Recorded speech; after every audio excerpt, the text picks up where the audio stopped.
높은 청약률을 보였던 원주 도심의 브랜드 아파트가 기대와 달리 10%대의 저조한 분양률을 보였습니다.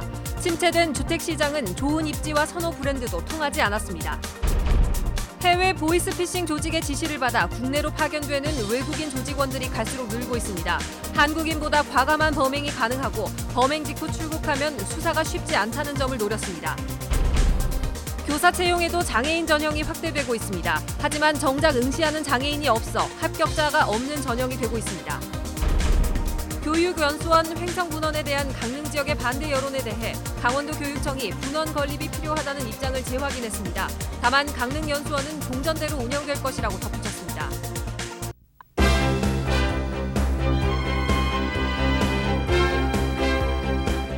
안녕하십니까. 뉴스데스크 원주입니다. 높은 청약률을 보였던 원주 도심의 브랜드 아파트가 기대와 달리 10%대의 저조한 분양률을 보였습니다. 침체된 주택시장은 좋은 입지와 선호 브랜드도 통하지 않았습니다. 김진아 기자입니다. 원주 도심 한복판에 대형 공원을 끼고 조성될 브랜드 아파트. 편리한 위치에 단지 내 공원과 각종 체육시설이 들어서 평당 1,000만 원이 넘는 높은 가격에도 불구하고 최고 경쟁률이 60대 1을 기록할 만큼 큰 인기를 끌었습니다. 하지만 높은 관심은 실제 계약으로 이어지지 않았습니다. 4개 단지 2,600여 세대의 분양률은 고작 18.6%, 80%가 넘는 2,100여 세대가 미분양으로 남았습니다. 입지 좋은 원도심에 한국자산신탁이 시행하고 주거 선호도가 높은 브랜드 시공사지만 얼어붙은 분양시장을 녹이지 못한 겁니다. 부동산 대출 규제와 누적되는 아파트 입주 물량, 집값 하락 등의 영향으로 매수 관망세가 짙어지고 있습니다. 이번 경우에는 또 고가 정책을 쓰다 보니까 기존의 가격하고 많은 차이가 있었던 것도 분양률에 반영이 된 것 같습니다. 426억 원이 드는 중앙공원과 문화예술회관, 실내 배드민턴장 조성에도 차질을 줄 거란 우려가 자연스레 나오고 있습니다. 원주시는 공원 기부 체납이 아파트 준공의 전제 조건으로 명시돼 문제될 일은 없을 것이라고 밝혔습니다. 아파트가 준공되기 전까지 공원조성 사업은 우리 원주시에 기부 체납해야 되는 사항으로 이 사업이 늦어지거나 멈추는 일은 없을 것으로 판단됩니다. 1,100여 세대까지 떨어졌던 원주 지역 미분양 세대는 3,300여 세대로 3배 증가해 미분양 관리 지역 해제는 더욱 요원해졌습니다. MBC 뉴스 김진아입니다. 해외 보이스피싱 조직의 지시를 받아서 국내로 파견되는 외국인 조직원들이 갈수록 늘고 있습니다. 한국인보다 과감한 범행이 가능하고 범행 직후에 출국하면 수사가 쉽지 않다는 점을 노렸습니다. 황구선 기자입니다. 마스크를 쓴 여성이 택시에서 내립니다. 수시로 휴대전화를 통해 지시를 받더니 대형마트 입구에서는 연신 두리번거립니다. 수금을 목적으로 중국에서 원주로 파견된 중국 국적의 15살 A양입니다. 1시간쯤 마트에 일찍 도착한 A양은 주변을 서성거리며 피해자가 물품 보관함에 돈을 넣기를 기다렸습니다. 경찰을 사칭한 사기 전화에 속은 80대 김모 씨는 2,500만 원을 계좌에서 꺼내 마트 물품 보관대에 넣기로 돼 있었는데 돈을 넣기 직전 이상한 낌새를 느낀 김 씨의 신고로 경찰에 붙잡혔습니다. 돈을 꺼내가지고 이제 가방에다 누라르더라고 가방에 넣어가지고 이마트로 내는 거예요. 그래서 거기서 눈치를 좀 챈 거야. 외국인 조직원들은 주로 가정에 침입해 냉장고나 서랍장에 둔 현금을 꺼내와 중간책에게 전달하는 역할을 합니다. 최근 춘천에서는 가정집에 몰래 들어가 피해자가 인출해 놓은 수천만 원을 가지고 달아났던 중국과 대만 국적의 수금책 2명이 검거되기도 했습니다. 네, 외국인 같은 경우에는 저희가 그 사람의 배경 환경이나 이런 게 전혀 확인 안 되기 때문에 외국인을 사용하면 저희가 그 상성 검거하기가 좀 어렵죠. 작년 한 해 도내에서 검거된 외국인 보이스피싱 조직원은 18명. 올 들어서는 4월까지만 벌써 15명이 검거됐습니다. 경찰은 가정 침입을 꺼리는 한국인 수금책을 대신하고 출국을 통해 수사망을 피할 수 있는 외국 조직원들의 국내 활동이 급증하면서 중국 공안과 보이스피싱 조직 공조 수사를 강화하기로 했습니다. MBC 뉴스 황구선입니다.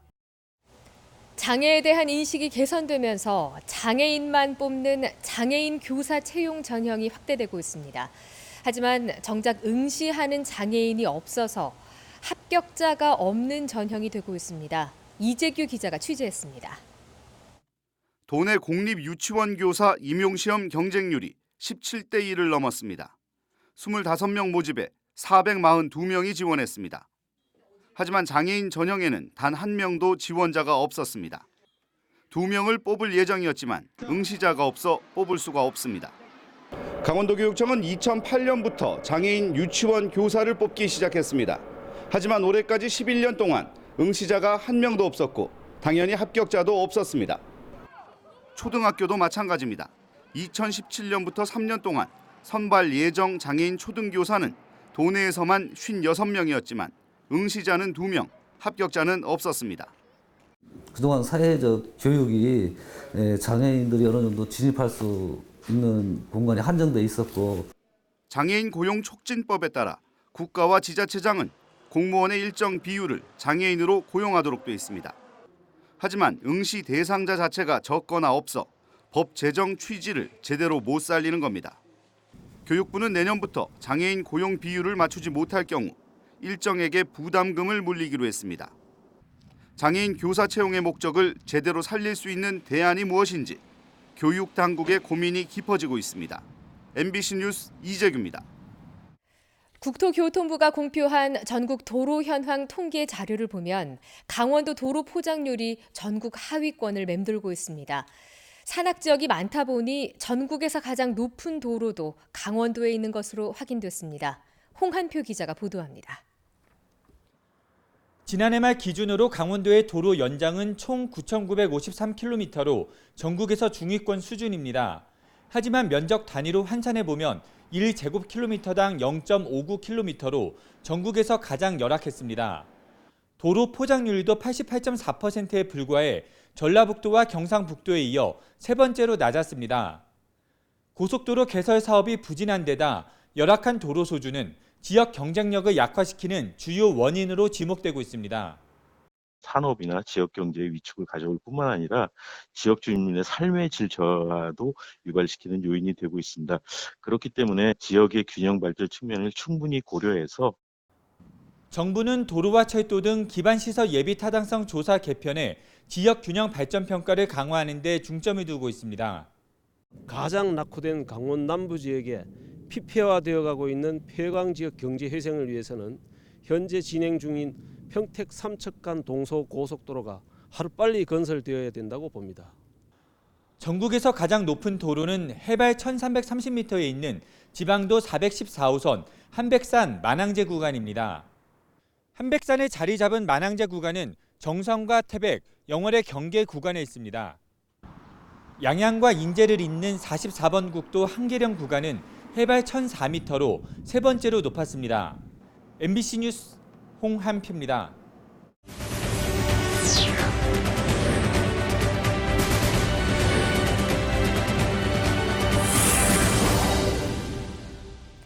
강릉 지역의 강원도 교육연수원 횡성분원 반대 여론에 대해 강원도 교육청이 분원 건립의 필요성을 강조했습니다. 강원도 교육청은 현재 강릉 교육연수원이 모든 연수를 수용하기 어려워서 외부 시설을 별도로 임대해 운영해왔다며 다양한 연수를 체계적으로 운영하기 위해 횡성 분원 건립은 필요하다고 강조했습니다. 또 횡성 분원에서는 정책 연수와 학부모 교육, 힐링 연수를 중점적으로 운영하고 강릉 연수원은 기존 연수를 그대로 운영할 방침이라고 밝혔습니다. 원주경찰서는 인터넷 중고 거래 카페에서 수차례에 걸쳐 훔친 승강기 부품을 구입한 42살 A씨 등 8명을 작물 취득 혐의로 불구속 송치했습니다. A씨 등은 지난해 원주시 일대를 돌며 1억 4천여만 원 상당의 승강기 부품을 훔친 36살 B씨로부터 정상가의 20%의 승강기 부품을 구입한 혐의를 받고 있습니다. 경찰은 작물 여부를 확인하지 않고 구입할 경우 7년 이하의 징역이나 1,500만 원 이하의 벌금에 처해진다며 물건을 구입할 때 꼭 확인할 것을 당부했습니다. 원주 의료기기 테크노밸리와 원주 지역 의료기기 업체 4곳이 강원FC와 메디컬 스폰서 업무 협약을 맺고 후원에 나섭니다. 이번 업무 협약을 통해 강원FC 구단에는 고주파 치료기, 음파 운동기, 극저온 치료 장비 등 최신 의료기기가 제공되고 의료기기 업체들은 원주 의료기기 산업의 브랜드 이미 제고와 자연스러운 마케팅 효과가 기대됩니다. 원주 의료기기 테크노밸리에 따르면 현재 3개 이상의 기업에서 추가 참여 의지를 밝힌 상태로 메디컬 스포는 늘어날 전망입니다. 원주시에 이어 영월군도 오는 7월부터 일부 노선에 공영 마을버스를 투입합니다. 무릉도원면과 주천면에서 원주시 방향 15인승 버스 석대와 상동읍, 중동면, 김삿간면에서 태백으로 가는 버스 2대 등 모두 5대를 운영할 계획입니다. 오는 13일부터 운전기사를 채용하고 공영버스의 전반적인 운영은 영월군 시설관리공단이 맡게 됩니다. 이용요금은 성인 700원, 청소년 550원, 초등학생 350원입니다. 제13대와 14대 원주 횡성지역 국회의원을 지낸 박형수 전 의원이 오늘 새벽 향년 81세로 별세했습니다. 박 전 의원은 10년 전부터 신장 질환으로 투석 치료를 받아오다 최근 병환이 악화됐습니다. 고인은 생전 농민들을 대변하는 활동가형 정치인으로 명망을 쌓았습니다. 빈소는 원주 세브란스 기독병원에 차려졌고 발인은 오는 11일 토요일 오전입니다. 평창과 홍천 경계에 위치한 계방산 운두령이 산림청이 추천하는 5월의 국유림 명품 숲으로 선정됐습니다. 개나무, 개, 향기, 방자를 합쳐서 이름 붙여진 계방산은 해발 1577m로 천연 숲은 물론 국내 유일의 대규모 특수 화렵수 인공 숲을 만나볼 수 있습니다. 또 희귀 식물과 다양한 멸종위기 식물이 생육하고 있고 특히 능선부에는 700여 년을 살아온 주목 700여 그루가 자생하고 있습니다.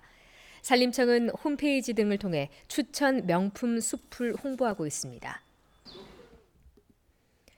6.25 한국 전쟁에 참전한 네덜란드군을 추모하는 행사가 오늘 횡성군 우천면 네덜란드 참전 기념비 앞에서 열렸습니다. 네덜란드 국가 현충일을 기념해서 열린 추모 행사에는 주한 네덜란드 대사와 서울지방 보훈청장 등 80여 명이 참석해 횡성 전투를 치렀던 네덜란드군의 넋을 기렸습니다. 뉴스데스크 원주를 마칩니다. 고맙습니다.